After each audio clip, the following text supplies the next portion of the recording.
a pleasure today to have Richard Boyd speak to the working group on social cybersecurity. And I will briefly introduce Richard's past advententures, and we will listen from Richard after I'm done with the bio. I'm sure people would like to hear from Richard more than me. So we'll get that started very shortly. So Richard, over the last 25 years, has led or helped create some of the most innovative game technology companies in the industry. He has served as a game technology consultant for a wide variety of industries, including energy, healthcare, education, and motion pictures. He is co-founder and CEO of machine learning company called Tanjo Inc. Richard joined Lockheed Martin in 2007 with the acquisition of 3D Solve, a North Carolina-based computer game technology firm where he was founder and CEO. At Lockheed Martin, he created and led a group of innovative engineers and designers across all mission areas called Virtual World Labs. He served for a decade on the executive management team of Virtues Corporation, where he helped create several pioneering computer gaming companies, including Red Storm Entertainment with author Tom Clancy, IROC Entertainment with Ozzy Osbourne, and Timeline Computer Entertainment with author Michael Crichton. If you're not impressed so far, wait for it. He also spearheaded the effort to use 3D visualization technologies to create virtual entertainment environments for movies, including Warner Brothers featured Fearless, a John Hay film titled The Steal, and Brian De Palma's blockbuster, and my personal favorite, Mission Impossible. With computer gaming pioneer David Smith, Boyd co-wrote an industry-leading book on VRML technologies called the Virtues VRML Toolkit that was widely distributed and translated into 3 foreign languages. Boyd is also a children's book author and is a graduate of UNC at Chapel Hill. So I'm sure folks are waiting to listen from you, Richard. Thanks again for accepting the invitation and speaking to the working group. Over to you. Oh, thank you very much. I'm very excited to be talking with you today, and definitely this is some of the subjects and problems that you folks are admiring are of great interest to me. So I'm excited to hear your thoughts as we go through this. I want to share a couple of ideas and some some technologies that are both promising and troubling, as I'm sure you know, and then hopefully provoke some discussion. So I hope we'll have time for questions and discussion as I talk through some of these ideas. And if we have time, I'll even show you a couple of simulations of some ideas and talk about what it means for humans in the information age that's accelerating really rapidly, getting more complex, and how do we navigate it. So that's generally what I want to talk about. So I'm just going to share my screen, and I'm sorry I've got multiple monitors here, so I'm looking over here because that's where the bulk of this stuff is. Let me know if, are you guys able to see my screen now? Yes. Okay, great. And I'm not going to, I don't intend to PowerPoint you guys to death. I'm gonna just touch on a couple of key thoughts and ideas. And one of the ideas I want to do today is make sure that I convey what we're thinking about in terms of where machine learning and AI is affecting, how we, issues like privacy and information narratives, information warfare that's out there. What's true, what isn't true, and of course, can it be used in ways that manipulate people? Those are some of the black mirrors, I call it. This is a course that I did recently for what's called the AI Academy. This is primarily in marketing.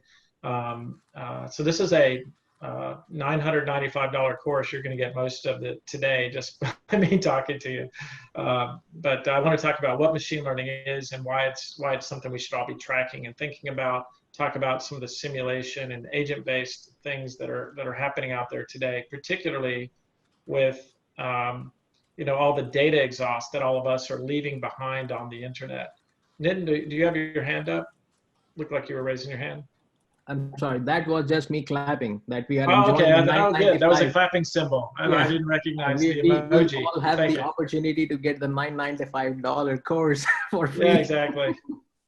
Well, I'm not, just I'm going to be just doing excerpts from it because I think the course is like 90 minutes. We don't have that much time, but you'll get the highlights of my thinking there. Then, of course, you'll be happy to know that one of the things I always talk about when I talk about all these wonderful technologies and how it can be applied to, in marketing to deepen the conversation with customers, which is what we all hope that they're using it for. But there are what I call the black mirror implications of these technologies. Like so many technologies we wield today, they're a double-edged sword that can both be used for good and really positive things, as well as negative. So that's what I want to talk about today. You did a great job of covering my background with that bio, but I think of this as perspective. There's a guy that I really hold in high esteem named Alan Kay, who was at Xerox PARC in the 60s. He's still a friend of mine. Very smart guy who invented the first laptop computer and object-oriented programming and the Windows operating system that we're still using today. But he says perspective is worth 80 IQ points. And that's something I always think about. I'm also on the board of a big community college here in North Carolina called Wake Tech with 70,000 students.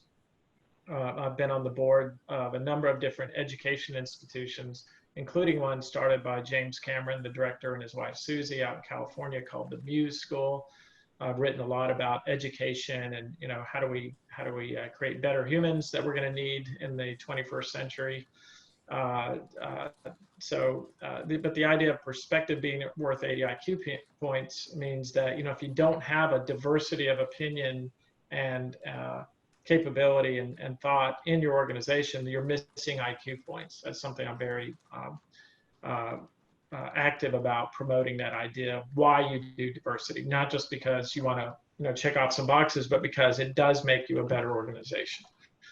And I'll talk about what we're doing today with machine learning and some of the things that can be done with that. But that's kind of my background. It's kind of odd in that it's computer gaming, and then I spent a short amount of time at Lockheed Martin, as you heard. But all those things, I think, build the perspective that I'm going to be sharing with you today. But this, I think, is the most critical problem of the century, and it's why I'm doing some of the work that I'm doing today. But you see, I talk about superhuman education, superhuman healthcare, the sort of balance of humans and machines. I think that is the main thing we're wrestling with today. And I say some provocative things like, I think in the 21st century, it's insufficient to just be a standalone human being. Now, there's nothing wrong with being a standalone human being, but I think if you want to excel in all these different environments that are, as I've already said, are increasingly complex, achieving some level of fluency with the machine intelligence will help you solve whatever problems you're looking at. And that includes things like looking at issues of emotional IQ and social behavior during pandemics and society unrest due to civil rights inequity. All of these things, I believe, can be combated or addressed better by having the right balance of human. You can't ignore the machines, I guess is another way to put it. And I believe that anybody who achieves that correct balance will prosper, and those who don't become not just not competitive, but increasingly not even relevant. So here's a couple of initiatives that I pulled forward when I was thinking about what all of you are concerned about in this group. A couple of years ago, I engaged, I don't know if you guys know this initiative at Yale, the ruler approach. Mark Brackett has written some books about that. Are you guys familiar with that? If you haven't, I'll make sure I get you the. I think it's just ruler.org. I'll have to find the website for you. But it is what I helped him do is actually take the ideas he had around how do you create emotional IQ in schools and think about the emotional welfare of children and students in an age where much of their attention and social interaction is being pulled online. How do you take that that message and actually translate it into a form that can be that can meet them where they are, which is in social media and is in you know, applications on the internet and that sort of thing. And the other key idea I've always been very interested in, there's me with Alan Kay again. Alan was also part of the One Laptop Per Child initiative, if you recall that, with MIT's Nicholas Negroponte. But the idea that we talk about a lot when we get together is something from a science fiction book in the 90s called The Diamond Age, where Alan talks about the Young Ladies Illustrated Primer. And it's this idea of a device of some kind that's helping a young child actually get better, to prosper, not just to learn, but how to interact with other people and the world and become a better person. Like I said, how do we create the kinds of people we need in the 21st century? People who are not only literate, but also have scientific minds, as well as minds like poets and mathematicians who can become the architects of our future. That's kind of what we talk about. So those are just some general structural ideas. So having said that, I'd love to just get into what machine learning is. Can I get a sense for how familiar you guys are with the progress that we've made in these fields? And does everybody know what it is? Or how much depth do I need to go into? Anybody can speak who would like. Richard, it's up to you. The group is pretty much familiar with it, so you don't have to go all the way down to the basics, but yeah. Great. Yeah. So, you know, this is generally how I synthesize it for people. Say, look, the old AI was human had to understand something completely and then sit down and write the rigid logic into a computer to tell the computer what to do. This, of course, is why early attempts at autonomous vehicles failed. And we helped contribute to some of those initiatives, and we saw how those early self-driving vehicles outside of Palm Springs in the desert in California would go about 50 or 100 yards and hit a rock or lose their GPS signal.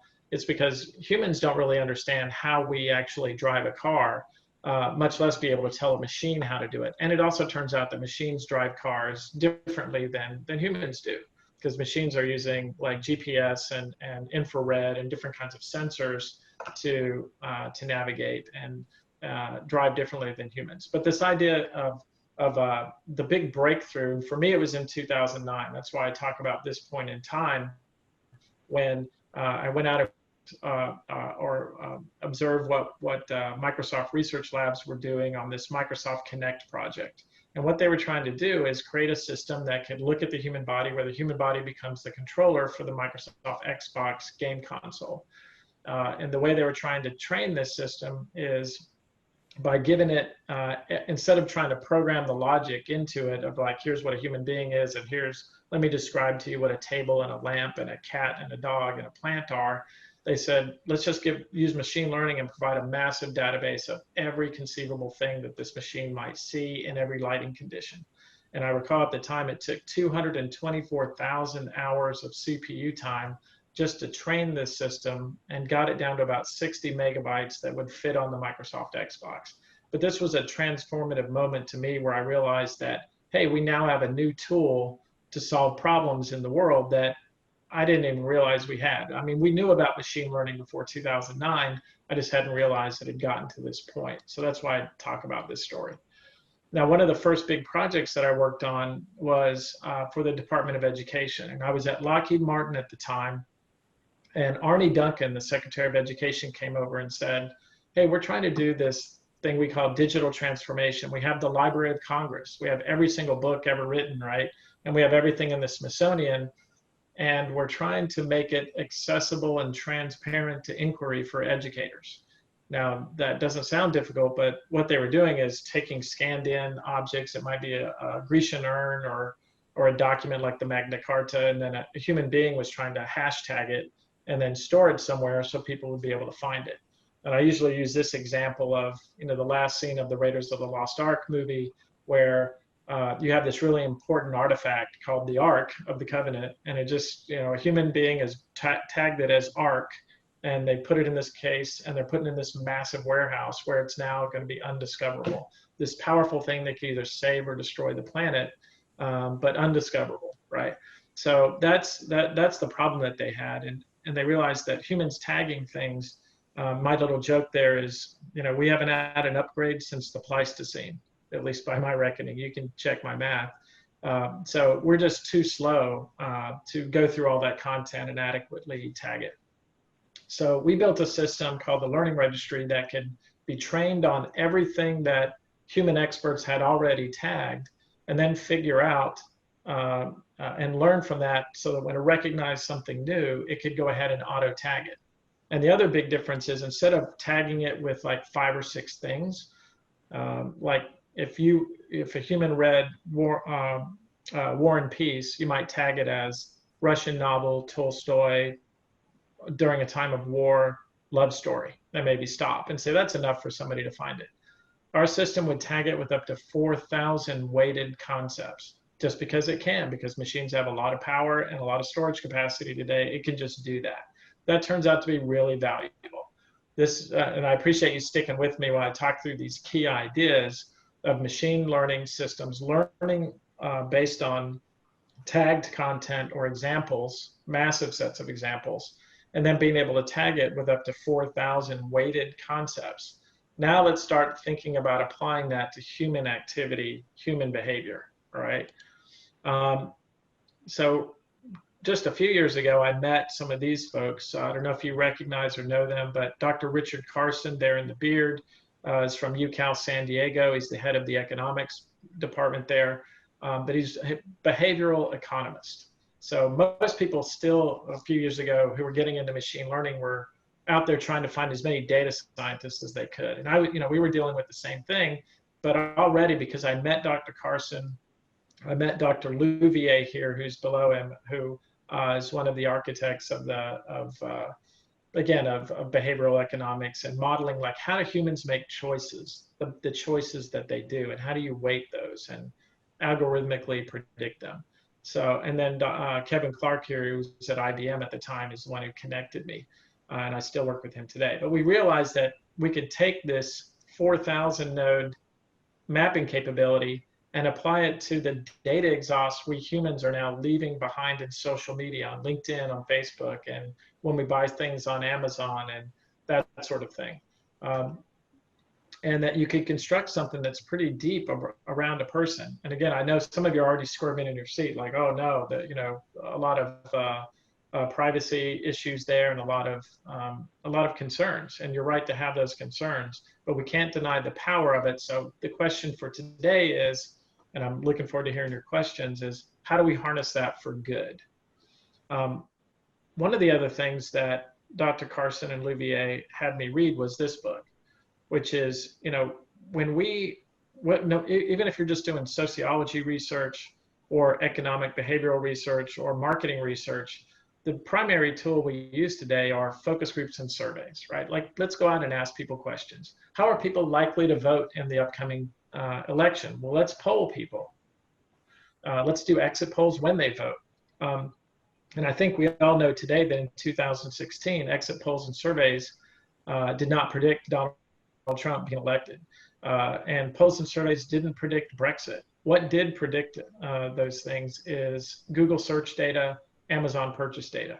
And that's one of the central ideas around the kinds of systems that we're working with today. Is like, if you really want to achieve deeper understanding of who people really are, you don't ask them questions.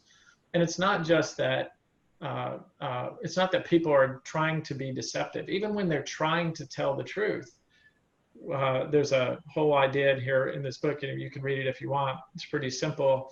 Is we humans make very poor witnesses to our own narratives. Meaning that, if I ask you, how many glasses of wine did you have last week? Or have you had any cigarette products in the last year? You might say, like, oh, no, glass of wine, I might have a glass of wine a day, and that's it. And I exercise every day, and I do this, and I do that. And you really might believe what you're saying. I can come behind you and say, well, the data that we have from your household, that's in stuff in your trash and stuff that you bought, tell a completely different story than what you just said, right?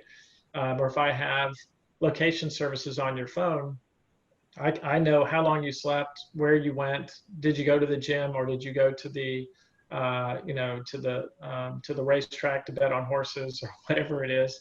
I have this really deep model that you're leaving behind around yourself, which is, again, if you want to understand people, look at what they do with their money and their attention, not how they answer questions. So just a general idea there. Now, talking about perspective, I mentioned, that I worked in gaming for a long time. So we were always, even in the 90s, building games, and early 2000s, building games with Tom Clancy and Michael Crichton and others, Douglas Adams, science fiction writer. We would make characters, and we could make those characters just by dreaming somebody up. And I could give them an interest graph, a sentiment model, even a behavior tree about here's how they're going to behave. And then when Lockheed Martin bought my company in 2007, there I started building these large, and my team started building these large constructive simulations of entire countries. So we could model the entire country of Haiti and say, who are what types of people live here? What are their values, their attitudes, their beliefs, their behaviors? We could model all of Afghanistan and go in there and say, okay, you're thinking about building a school for girls in Helmand province. Okay, who's likely to support that idea? Which groups of people and how many are there of people who are neutral or sort of on the fence? And then are there groups of people who are going to be really angry and really in opposition of this idea to the point where they might even blow up the school or shoot Malala, right? And predict those behaviors. But we wouldn't have, in standard practice in marketing today is to take all this focus group and survey data and boil it down to, I'm a big maker of computer notebooks that I'm out there trying to sell. And I would say there's 6 basic kinds of computer buyers. And they just have these really simplistic models. Whereas we would have thousands of agent-based models representing as many of the various points of view and behaviors and values as we could. And we run these big Monte Carlo simulations because we're trying to understand what do these people care about and what's likely to happen. And if I run 1,000 simulations, how do they all sort of group or cluster into what's likely to happen? And then that would tell me that don't build a school for girls in Helmand province. You might want to move over a little bit and do something different because this is going to be a disaster. That's the kind of things that we did. And that's what's informing some of the work we're doing today. So again, today what we're doing is doing this sort of data fusion model to build models of people. And again, when I first started talking to people at Nielsen and Procter and Gamble and a chicken company that we first engaged with, who said, look, we're trying to understand better about what people really want. Do people want organic chicken on the shelf? Do I need to completely transform how I do chicken, how I produce chicken to make sure everything's organic? Because when I do surveys and focus groups, about half the people are saying they care so much about their family, they're willing to spend twice as much money to buy organic chicken. And again, this was a really interesting exercise for us because, again, with the focus groups, you would think half the grocery store shelf space needs to be organic chicken if I just rely on that data. But then if I look at the Nielsen data, what people actually purchase, it tells a completely different story, which is when people are trying to make that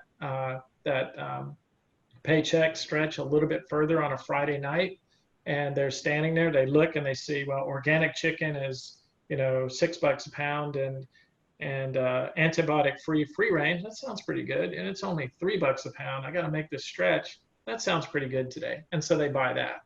And that's who they really are. And that's the data that we can feed back to the chicken company to say, regardless of what people say in a survey, this is what they're actually doing. So you're saying, here's what the distribution of stuff on the shelf should look like. So that's really interesting. But again, and I'll use the example again of the chicken company, where I came there saying, why do you only have 6 or 7 types of chicken buyers? Are people really that simplistic? Why don't we have, more like this model? Why don't we have 125 million segmentation models of all the different people, the 125 million households in the United States? Because I've got this great compute power now. It's in the cloud.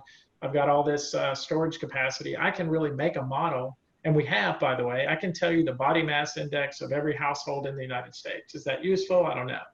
But as we tried to apply that and get that chicken company to do that with us for the United States, we did an interesting experiment with Nielsen data to see, again, through machine learning, as you guys say you're familiar with it, and how it all clusters. And of course, what we found out probably is not a surprise to you. It turns out there are not, in fact, 125 million meaningfully different ways to buy chicken. Turns out to be about 42, but it's not 6. It's about 42, and that's just a number we arbitrarily drew a line at and said, okay, there's actually 42 different ways to think and value and believe about chicken buying. So that's how you should think about how you market and how you put products on the shelf and understand who's there. So you could draw a circle around North and South Carolina and figure out how many of those 42 types of people live there. How do I communicate with them and influence them possibly to make one decision or another? And of course, how do I meet their, hopefully, just meet their demand by the products and pricing and things I put on the shelf in that environment, because I know who they are.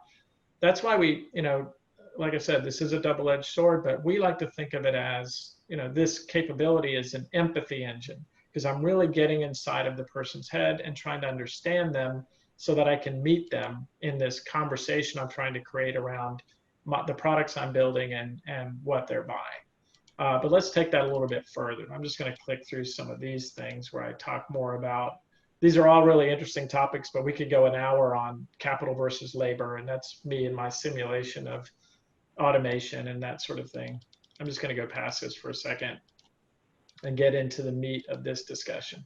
So yeah, so I did a talk back in 2017 or prior to 2017 where I said, are we getting to the point where machines not only are outperforming humans in certain areas like reading x-rays, which they already are, they can drive cars better than us already, a variety of different things, but have we reached the point where they can actually deceive us and lie to us? And yeah, I now say 2017, that's the year. And also, can a machine system become a cyberbully and manipulate me into doing something that's against my own self-interest? Wow, we should talk about that, right? Because my answer to that is, yeah, I think that ship's already sailed, that Rubicon has already been crossed, we're there. But even in 2017, that was the year, if you weren't tracking this, that a machine learning system beat all the top Texas Hold'em players in the world. This was up at Carnegie Mellon in Pennsylvania. And that kind of shook everybody. It's one thing for a machine to be able to beat a human at chess, which sounds like a pretty bounded game, right? Even though there are as many chess positions in a game as there are stars, in the galaxy. But then, we watched as machines began to beat humans at games like Go, that's so complex. There's as many game board positions in Go as there are atoms in the universe. Try to let that sink in for a second. And machines are better than humans at that now. But now they're starting to learn to deceive us and bluff us and win at games like Go, or at games like Texas Hold'em Poker, or games like StarCraft that requires diplomacy and deception with a team-based atmosphere in order to win, and it starts to look more like global politics, right? So are we putting machines in the service of that? Getting pretty scary. But let's talk about just the structure of how this works. So when I realized that I could take this capability I used for education and the learning registry for the Department of Education and apply it to people, like one of the things we almost did, we looked at making a dating product, and this was like 2013.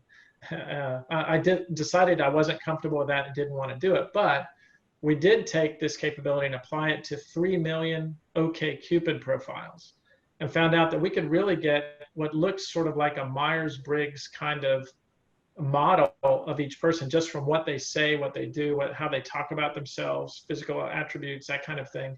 So for a dating product, I just had to come up with an algorithm for like, okay, what kinds of Myers-Briggs models match well with what other ones to give me better outcomes. But we decided not to do that, but I did get interested in this. So I said, one of the first things I did is I created a model of Victor Hugo. So I looked for like where can I get the amount of data I really need to make a machine learning model? I really want tens of thousands of, written correspondence or whatever, large amounts of data or transactions or something to make a model of a person.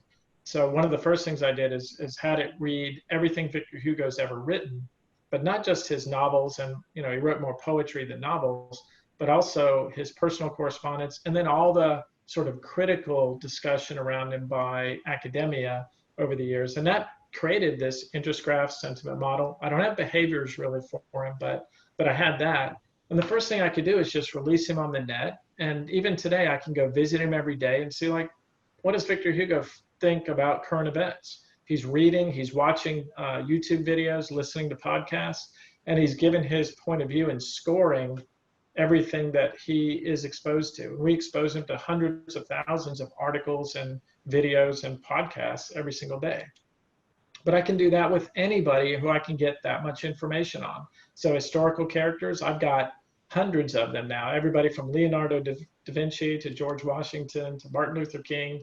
And again, I can put them into this environment and just go visit them and see. And this is what I'm talking about with that empathy lens. I'm looking at current events through their eyes and figuring out, like, with these word clouds and that sort of thing, like, what are they valuing? What are they not liking about what's happening? What's attracting their interest? And getting really interesting. So one of the other things we've been playing with, and this is in like HR human resources sorts of applications, is in a business, could you have a set of mentors? Or could you do this in a school, where you could say, I have some big decisions ahead of me. Let me pose some questions and see from each of their perspectives. Let me just grab a couple of people and think, like, how do they agree? Do they disagree? And then maybe be able to drill down into this and understand, like, why they feel the way they do. Interesting area of application there.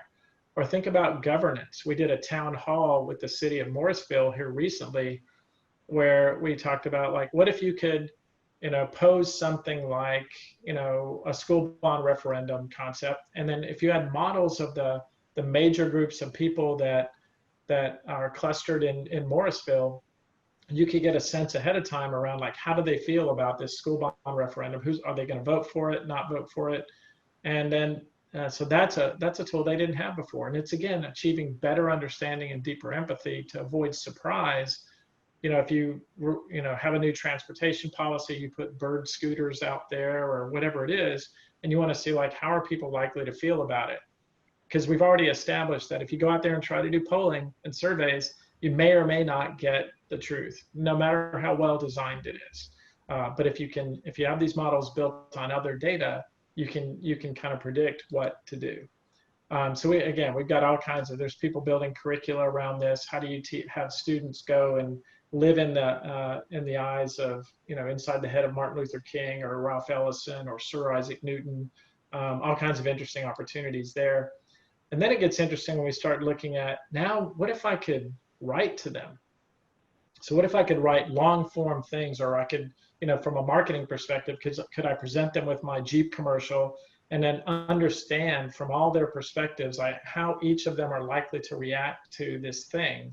And notice here that I can actually go in and change the words, go from active to passive voice, or change some of the content, and I can in real time see how these people I'm trying to reach feel about the thing. So I'm getting instant feedback based on models of people, not what they would say in a focus group and survey, that they might be gaming, or there might be selection bias, all those sorts of things. So these are some of the tools we have. Is like, I can write to them, see how they react. So that's interesting. But what if we could do, what if I could actually talk to them? So I spoke at a Seattle Comic-Con last year, where this was shortly after Stan Lee had died. And I couldn't help myself. I just, all right, I'm going to make a model of Stan Lee. So again, it was pretty easy because he has so much data exhaust out there, from social media. He's done lots of interviews, both in video interviews, radio interviews, text interviews. So I had my system read all that stuff, and now I could let the audience actually ask him questions, and he would answer them in real time. So I have a little video of that happening here. I won't take you all the way through that. I mean, it's pretty simplistic, but now I've got a little chatbot of Stan Lee, so I I could go and see what he thinks about the what's going on. I could look at what are his top sources of information that he's getting. Where's he getting his information? And based on this model of him, I can write to him, and now I can talk to him. So it's getting pretty interesting, right? So one of the things I did back, and this has been covered quite a bit in and elsewhere, is my father died also. And it didn't take me long to think like, okay, I have to do this, right? And I know, this is where you're probably thinking about the Black Mirror episode that you saw, or thinking about Ray Kurzweil and what he's trying to do with his father. I mean, that's where I got these ideas. Actually, this predates Black Mirror, but so I'm like, I'm going to make a model of my father. It was only like a week after he died, and I was still, kind of mourning his death. And what I did is I realized, first of all, he didn't have any data exhaust. So he wasn't on LinkedIn. He's not on Facebook. I don't have that. But what I did have is like his military records, personal correspondence. So I had to scan all that stuff in and then have the system read that. And then I had to go in myself and augment it and say like, well, his model is incomplete. So let me actually create his interest graph and everything from what I know about him as his son. So the construction of him is obviously not really him, it's my conception of him. But I ended up being invited to go to the speaking circuit throughout South America, like Buenos Aires, Medellin, Colombia, talking to those communities about this idea of like, yeah, you can bring your ancestors into this world and you can confer with them, you can talk to them, you can have them. And I talked about how it's hard to explain it. Like people get sort of mortified by this, but I'm like, no, it was really comforting that there's some version of him I'm still having a conversation with, even though he's been gone for 3 years. So a lot of people were telling me, it's like, oh, you should make this as a product. And it's like the dating product. I'm not going to do it because I'm just not comfortable with the model or just all the implications of it. But can you do it? Yeah, it can be done. So let's see, where are we on time? I want to pause for a second. No, we're doing pretty good on time. Yeah, Richard, please go ahead. Okay. And I know there's been some questions popping up, but I just let me get this other idea down for you. Because the other thing I'm really interested in is, and let's talk about the positive side of this. And let's do some interaction here. Does anybody know who the biggest buyer of kale was in the United States 7 years ago? Anyone? Bueller? Whole Foods. Whole Foods, that's a good answer. Actually, the answer is Pizza Hut. And it wasn't for eating. It was only for putting on the salad bar around the food because it stays green a long time. Americans 7 years ago, there was no market for kale in the United States. And this comes from a local guy named John Bartolome, who's a market research person, who also introduced me to the chicken company. I made a market for avocados in the 80s, 70s and 80s here in the United States. There was a time when like nobody on the East Coast was eating avocados because you just couldn't get them, and there was too much transportation logistics problems like getting it across the country before they go bad. So he started packaging it as guacamole, and next thing you know, you're seeing the avocado market blow up. But in this case, back just 6-7 years ago, kale growers out in California hired this PR agency who was starting to work with some of the tools we're talking about here, and said, and you can think about the dark side of this idea is Cambridge Analytica, right? And the influence they had on the last election by using these same techniques, which is, first of all, take the data exhaust from people out there in social media. Let's figure out, there's some people that are just entrenched. Like I'm not going to go to Calabasas, California and convince a vegan person there to all of a sudden start eating steaks and hamburgers. It's just not going to happen. Doesn't matter how well crafted my message is. That's the base and swing concept. But let me figure out the people in the middle who are sort of only mildly committed to one side or the other, or the multipolar models that might be out there. And then let me figure out who their influencers are. So who do they really look to for information and guidance? If it's Oprah or Taylor Swift or whoever, or is there a news media outlet that they rely on? and get those people to repeat your messages. So you start with, it's not just one message either, it's a campaign of micro messaging. So you might start with dark green leafy vegetables are better for you than just iceberg lettuce. And if you can get that person to agree on that, now you can move subtly to the next message of, you know, yes, kale doesn't taste very good, but if prepared properly, there's actually some interesting ways you can do it, and it's actually really good for you. And over time, with this being repeated by Rachel Ray on her cooking show and books that are coming out and that kind of thing that really have some influence on this group of people, next thing you know, you've got us all going into grocery stores and going into restaurants demanding, you know, massage kale with a neutral carbon footprint at 15 bucks a plate. That happened in a short amount of time. So this is a benevolent example, because kale is good for you, although it doesn't taste well unless it's prepared perfectly. But this happened, and that just shows you the power of this capability I'm talking about. You could use the word manipulation if you want, but if you think about the higher sense of this, you know, if you're going to put these technologies to the service of good, one of the higher moral purposes of it is, you know, what information can I actually rely on, as opposed to which information should I be ignoring, and then, you know, use it for persuasion towards like better health outcomes, better wellness, better societal, you know, less societal discord, that kind of thing. And that's what I want to talk with all of you about and get you thinking about, because you really can make models of like, okay, what are the narratives out there, and how do I actually pull someone into the orbit, the gravitational pull of my better ideas versus the ones that are out there. And this, you can do this as Coke versus Pepsi, and that's not very exciting. But, you know, if I think about like mask wearing and social distancing versus not doing that it's not necessary. Well, I think it's better for society if we can somehow use these tools to pull people back over to this camp and make data-driven scientific decisions around their behavior that have a better outcome for society than the selfish behavior. And then just, you know, I've been on a couple of panels and working groups talking about this very real issue of information warfare. And again, when I first started talking to folks at the Pentagon and elsewhere about this several years ago, and this is from 2017, there's a lot of discomfort. They're like, well, we don't do propaganda. That's like, we're not allowed to do that. I'm like, well, stop calling it propaganda. Think about it differently.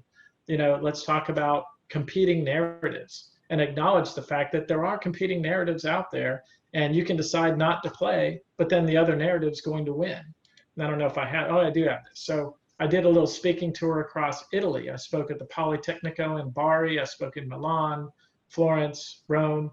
And I would talk to students there, and I would ask them this question. I'll ask you guys as well.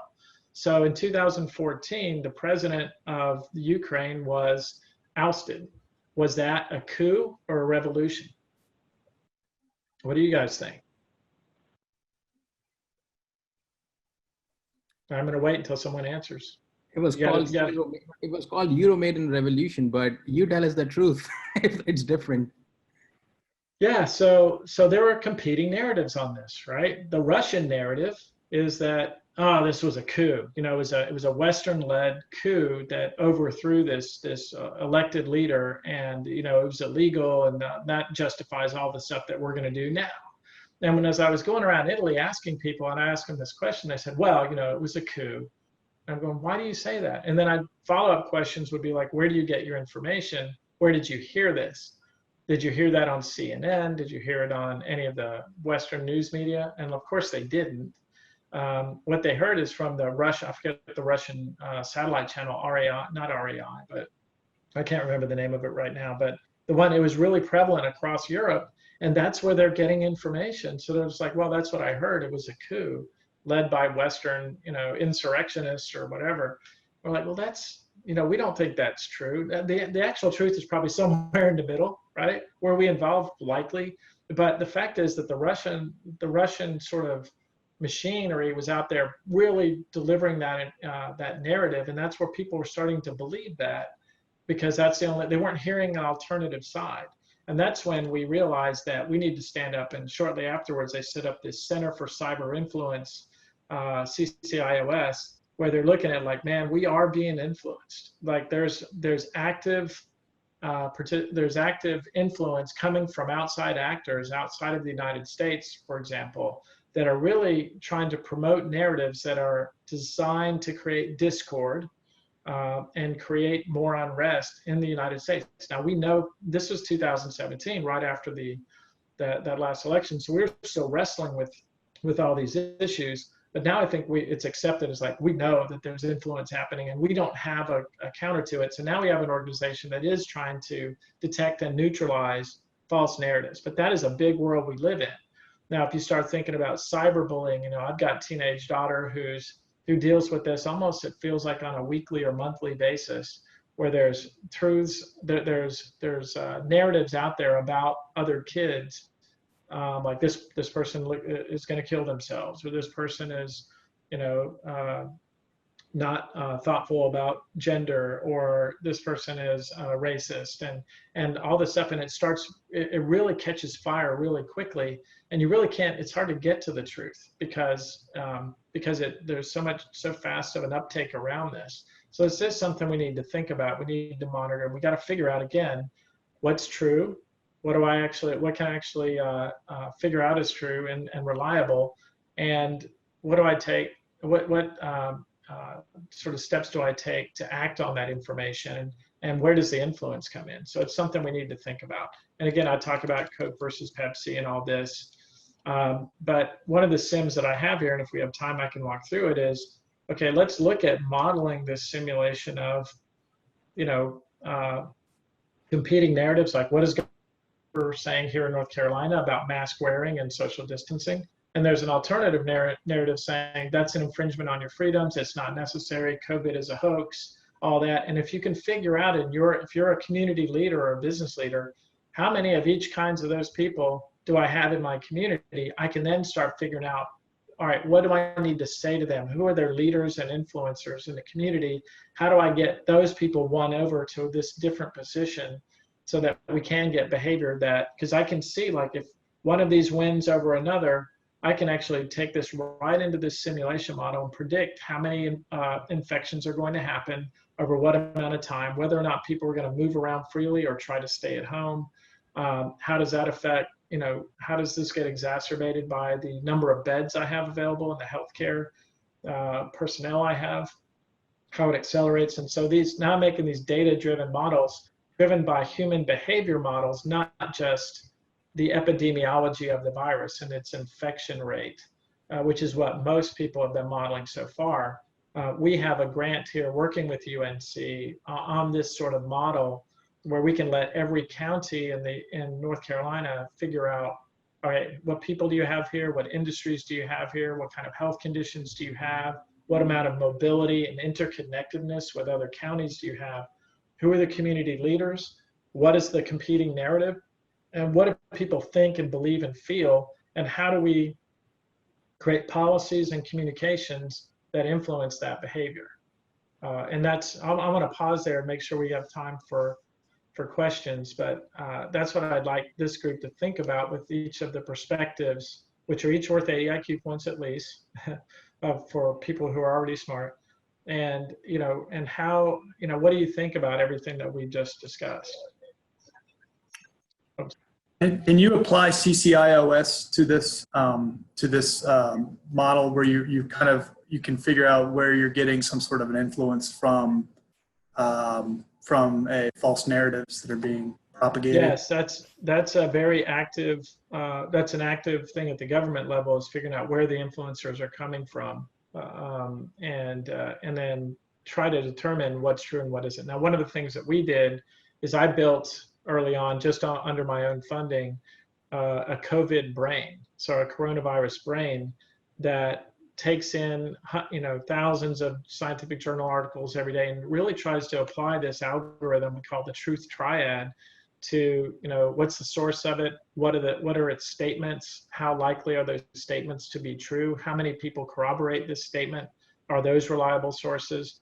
And then give it a score so you can figure out, like, okay, that needs to go in this locker over here, this idea that hydrochloroquine is a useful treatment for COVID, until it gets more wide, it goes through the scientific process of peer review and acceptance, testing, experimentation, where we think that's true.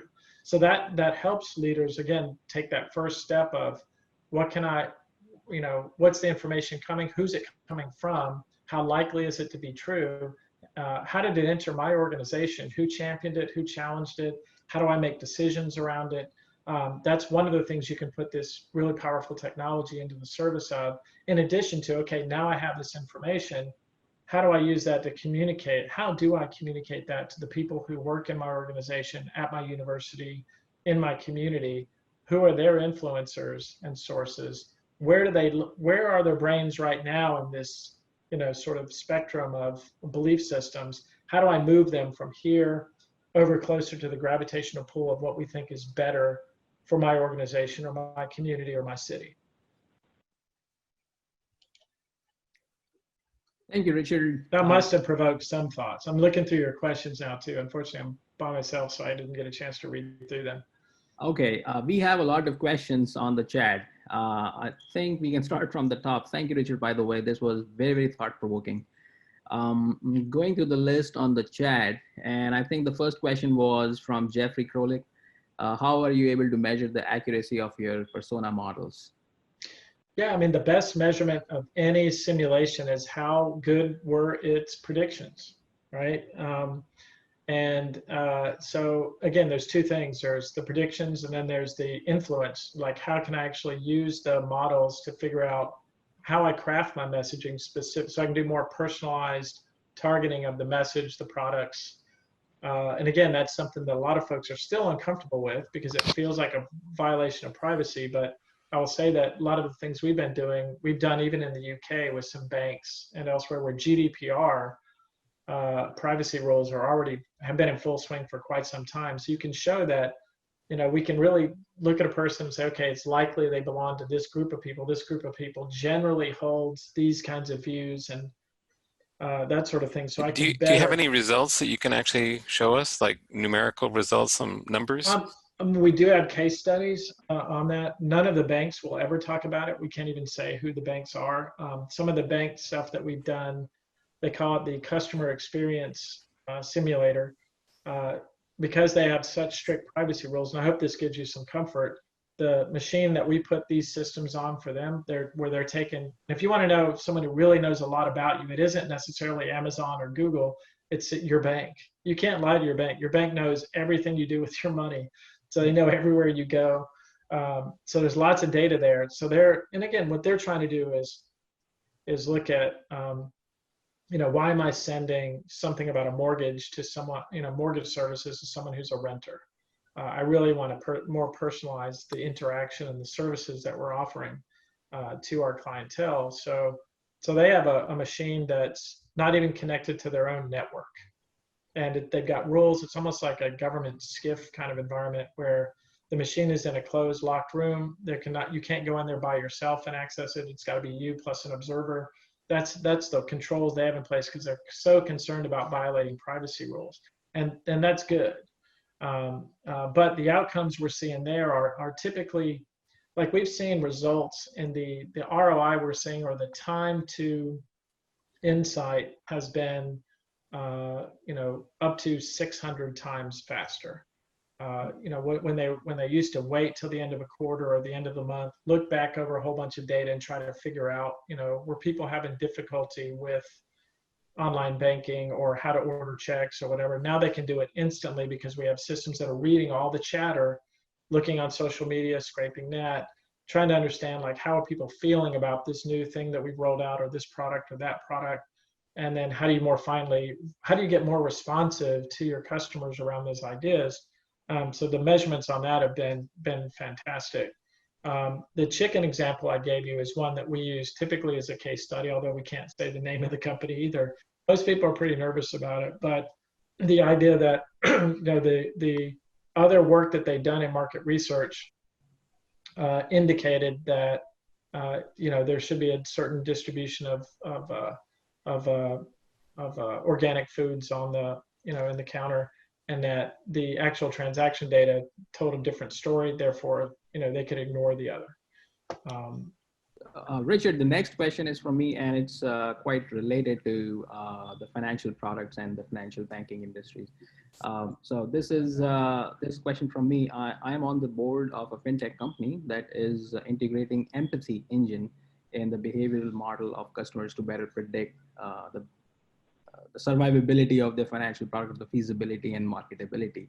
But the data we gather from social media to develop these behavioral models always reveal a fickle nature of individuals. They're very dynamic.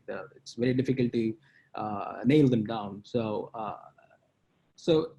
and that basically is very challenging to create a reliable empathy engine that can help in developing a better behavioral model. So should we consider this as a bug or a feature? Well, I will say that early on when we were looking at data, before everything really got closed down, we could get Facebook data, we could get OkCupid data, we could get LinkedIn data. But one of the experiments that we looked at realized that, like, and I think you guys intuitively probably know this, that the persona that I have, for example, on Twitter, the one I have on LinkedIn, the one I have on Facebook, all tell a different story. They're different personas, actually.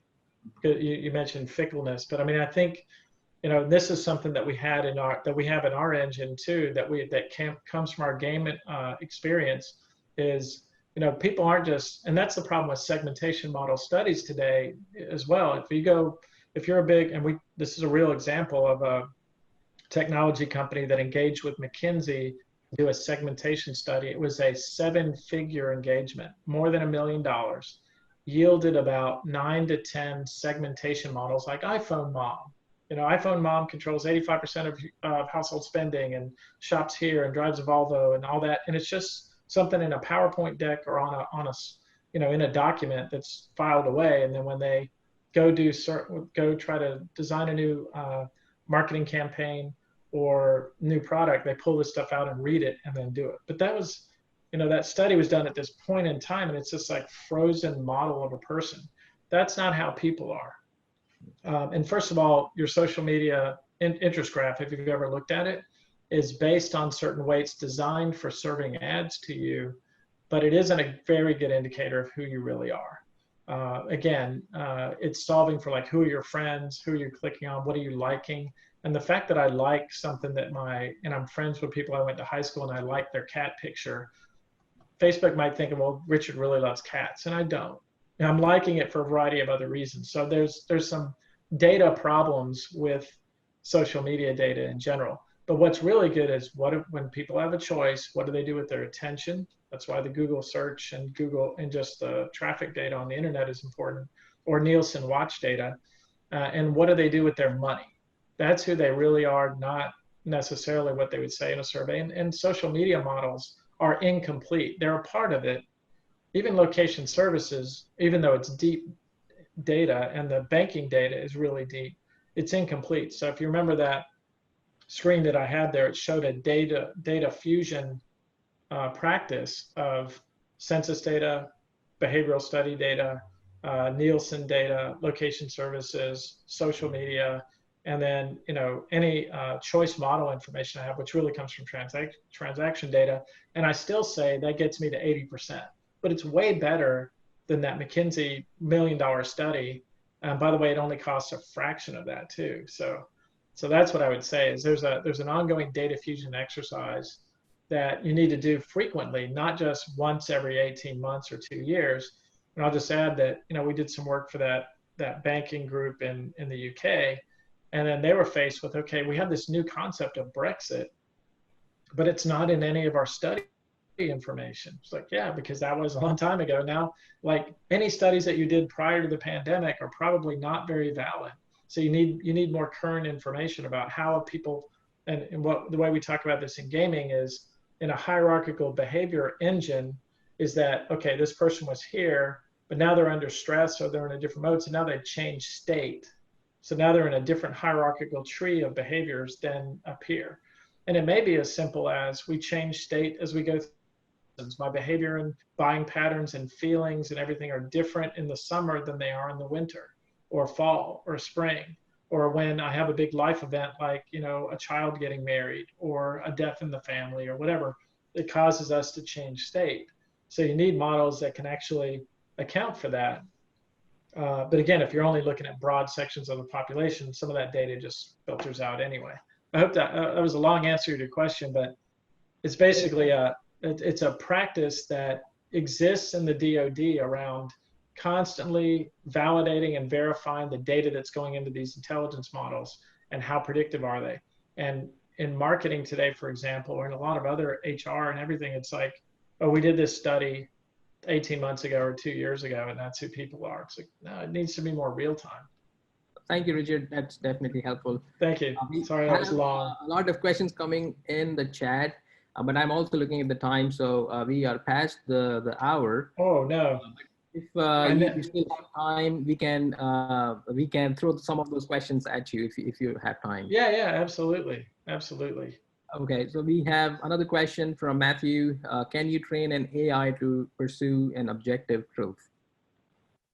That's a great philosophical question. You know, first we have to just define what that is, right? But there is, like I said earlier, as we filter through coronavirus information, looking for what's likely to be true, or what we call truthiness, there is a set of algorithms we call the truth triad that try to solve for that and give a score for how likely something is to be true.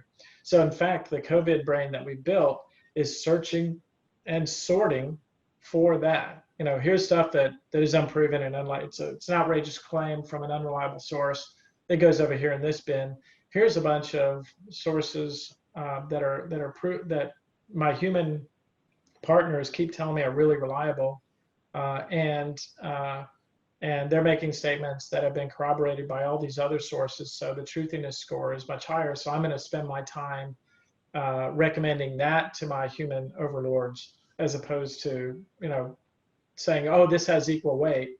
You know, this denial of climate change, or this hydrochloroquine or whatever it is, hydrochloroquine promoting thing has equal weight to what this other group says. It's like, no, these are not equally weighted. This has some scientific consensus from experts. This is coming from a website that looks like it was created yesterday in the Ukraine and has an outrageous claim.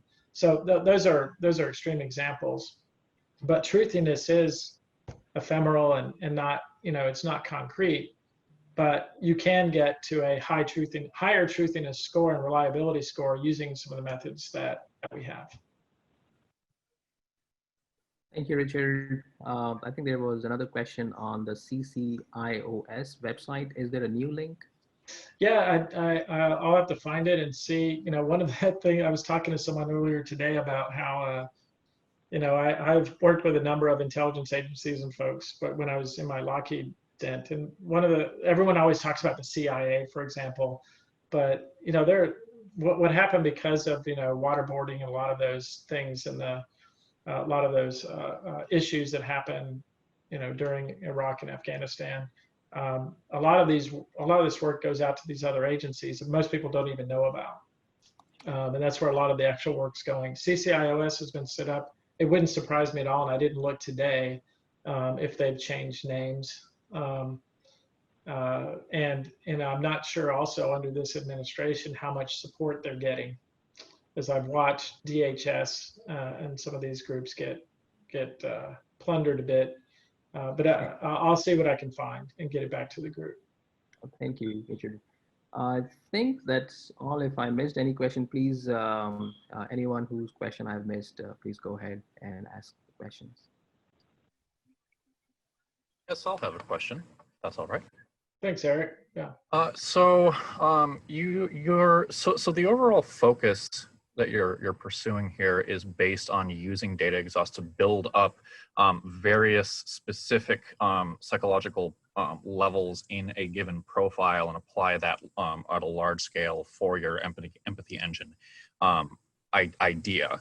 And you're applying that right now to the idea of evaluating the truth or falsehood of particular news and narratives that are out in the overall information stream.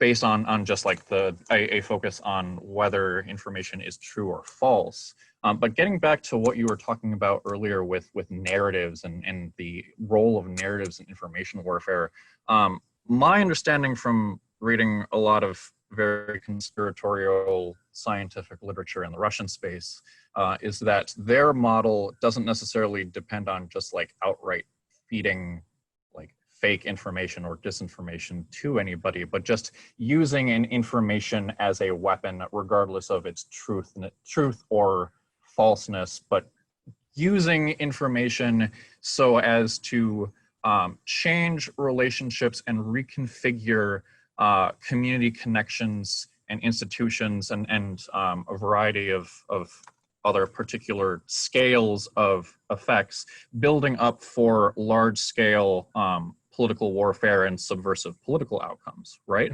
That is not dependent on merely spreading truth or spreading falsehood or propaganda, but focusing on trying to, say, alter a given community's ecology of moral values, as well as their like common knowledge and trying to break. That's right. No, I think you're exactly right.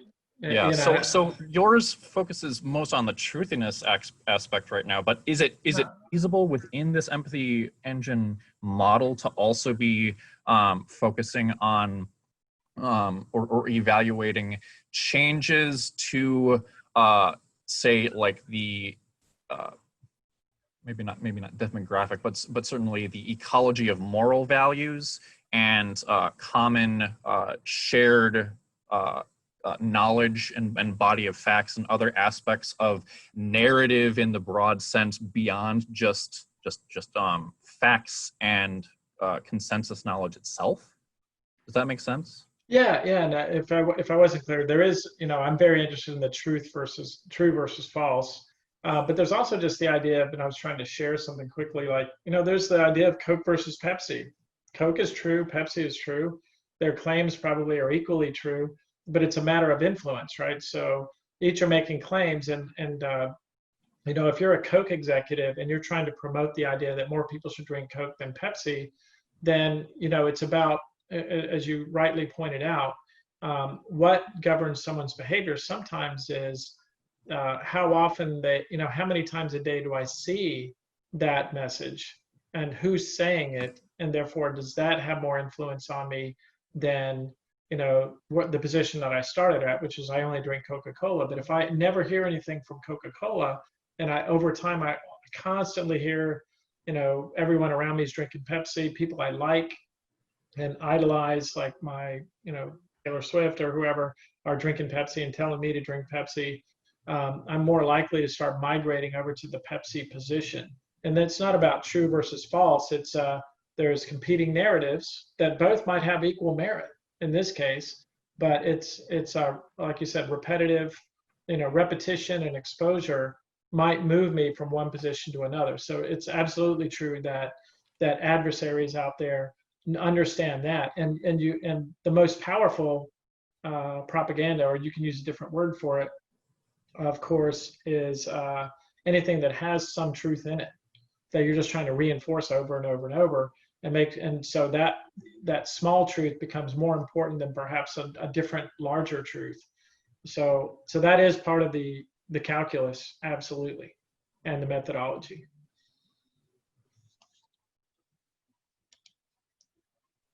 I'm just trying to pull up this thing while I'm waiting for that, if there's another question. I think we have answered all the questions. If we have any other questions from the participants, feel free to speak.